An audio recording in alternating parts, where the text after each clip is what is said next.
What is up, Team Hardcore? Welcome to the first video of Season 1. Today, we're going to make Hardcore Carbonara. Though most people think that this is a difficult dish to make, you just need a few ingredients and you need to know a few secrets to make this Holy Grail of pastas.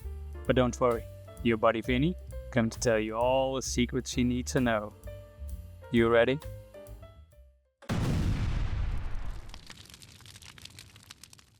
The first ingredient you need is called guanciale. This is the salt-cured cheek of the pig. Cheeky! It contains the word guancia, which is Italian for cheek. Oh, Vinny, can I not use bacon? No! Not use bacon! Bacon will add a smoky flavor and a very different texture to a dish, which is not desirable. Your only other option than guanciale is pancetta. The main differences are taste of guanciale is stronger and the texture is more refined. Guanciale, hardcore. Bacon, softcore. Capiche? Just use guanciale. Or else! Well, you heard the man. First, cut off the crust. You're not going to eat that, and slice the guanciale up, and then cut it into strips. What you want is vertical strips where you have the layers of fat, meat, and pepper like this. And once you've got a handful of that, you're ready to go. Before getting into how many eggs we need, let's have a cheesy talk. What makes this carbonara hardcore is a combination of the cheeses. That's right, a combination. But how much? And why? So let me break it down for you guys. We have 3 cheeses here. I've got 3 options and they're all fantastic, but let's go from left to right and discuss them. The first one is Pecorino Romano. This is the ultimate pick of any Italian for carbonara. Pecorino contains the word pecora, meaning sheep. This is sheep's cheese, and you will notice this is also very salty.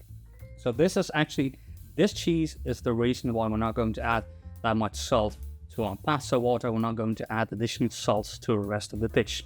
Alright, now, main type of cheese. We're going to need 30 grams of Pecorino Romano. Then we have this bad boy.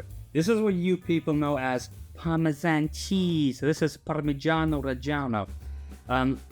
Very complex, very robust, flavorful, but because of the long aging process, it has a very intense flavor. And you will notice that this part has been broken off. That's what happened. The long aging process, that's between 24 and 36 months, which is 2 to 3 years, gives it its flavor. We're going to need 10 grams of this cheese.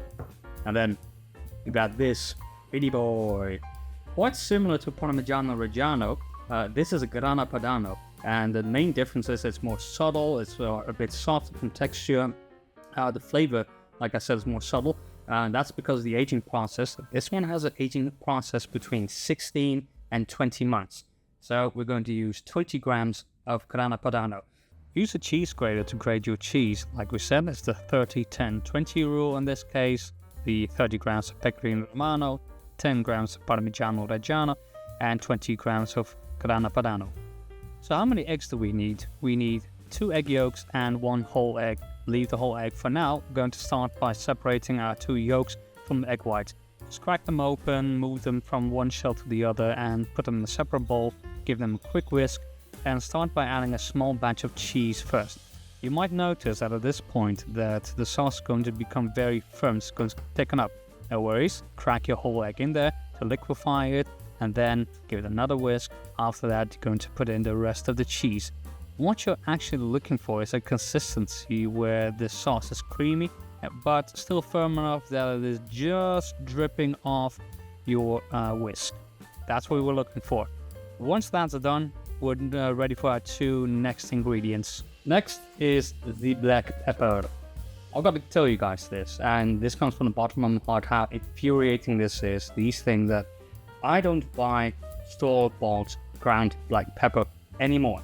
And the reason for that is that apparently manufacturers, apart from the black pepper, also put other things in the packaging, like ground twigs, dirt, and honestly, I do not condone that type of behavior.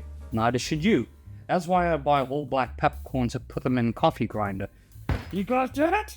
Hello guys, if you don't have a coffee grinder, I'm not going to hold it against you, but if you do have one, just grab a few handfuls of black peppercorns, put the lid back on, grind everything till it's a fine powder for 2 or 3 minutes, and you want to use 1 teaspoon of the fine powder in your sauce. Time to go hardcore, guys. Put your pan on the stove, add your guanciale to your pan. Spread them out evenly so they all cook out evenly. Put them on a medium-low heat. First you want to render out the fat. Crank up the heat later so you get the guanciale nice and crispy. Fat has to be translucent like this. And then once you're done, add a few teaspoons of your fat to your sauce. And that's also the final ingredient for our sauce, because after this we're going to be cooking our pasta. Before cooking our pasta, let's talk about the pasta itself. I prefer to use spaghetti, spaghettini, or as in this case, spaghettoni. But that's not the major issue. The major issue is quality. And I have a lot of people in my surroundings saying, "Well, baby, can I just use a cheap pasta?" No, you cannot. You buy crap, you eat crap. It's as simple as that. But you need to look out for 3 things. And the first one is the main ingredient. All pastas, all fancy pastas are made of hard wheat. So you have hard wheat and soft wheat.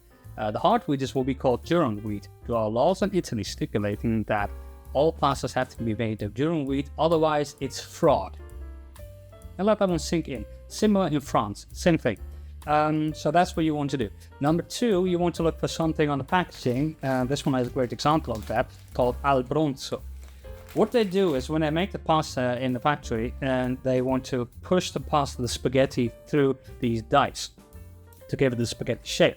But these dice are made of 2 materials. Either they're bronze or either they're Teflon. If they're bronze, they will give the spaghetti this rugged surface, which is perfect actually for absorbing sauce. If it's made of Teflon, well, that will give the spaghetti a more smooth surface, which will make it more difficult for spaghetti to absorb the sauce. That's the main difference in that. So you want to look for something with 100% durum wheat, and you want to look for pasta that has al bronzo. And the third thing is a drying period. Now this one says here 18 hours, which is great, but you can also see that in color. That's a clear indication. A lot of pastas, because time is money, of course, they dry them for 6 or 7 hours. But if you want to dry it for a shorter amount of time, that also means you have to crank up the temperature. That will give them usually their orange color. Now, that's not desirable. It's not what you want. You got that? Now this might be a bit controversial, but I use 1 liter of water for every 100 grams of pasta. The more water you use, the more diluted your pasta water will be, but we do need the starch for later on. Add 1 teaspoon of salt to your boiling water because the Pecorino Romano already contains a lot of salt. And once your pasta hits the pan, the boiling water, you want to make sure that it's submerged as quickly as possible so everything cooks evenly. Talking about everything that has to be al dente, just look at the packaging. If it says cook for 11 minutes, I usually go for 8 or 9, and from there on I start tasting it. Because for me, that is the safest method there is. Now, I want to make sure that it's just below al dente because everything is going to cook further in the pan. This is the most important stage of making the carbonara. You want to add some of the starch you want to your sauce. You don't need that much actually, but you do need it. That is the final part of the sauce. It's going to be a bit liquidy now, but that's okay. Add your pasta from the water to your pan, add a bit of pasta water, because that pasta water not only will help the binding process, it will also help prevent the pasta from burning. Now, first thing I want to do is I want to add a little bit of my sauce to my pasta and stir this vigorously for about 30 to 40 seconds. Why? Because I want to make sure that the pasta sauce binds to the pasta itself. If you really want to look into this, this is called emulsification, where you need pasta water, fat, and agitation. Talking about that, just stir, stir, stir. Keep mixing it on a very low heat, because you also need that heat to thicken out the pasta. Now, as of right now, the pasta is still very liquidy, and I think that in my opinion, there are 3 stages of pasta sauce. 1, when it's very liquidy, when it just hits the pan like this, not desirable. I want it to thicken up a bit, and that's why you need the low heat, and it prevents you from turning it into scrambled eggs. This is still a bit too liquidy, but I want to keep going on. Keep agitating that pasta. Show that pasta who's boss. The second stage is when it's firm and nice and just dripping off your wooden spoon. That's what you want. And the third stage is when you went too long with the stirring process. It's firm. You need to liquefy it a bit more. The only way actually to do that is by adding more pasta water, but then you'll also be adding more starch and salt to your dish. And I want to add the guanciale later on top, and then you'll have a very creamy carbonara. Yum, yum, give me some. And that's it, guys. Till next time, keep it hardcore.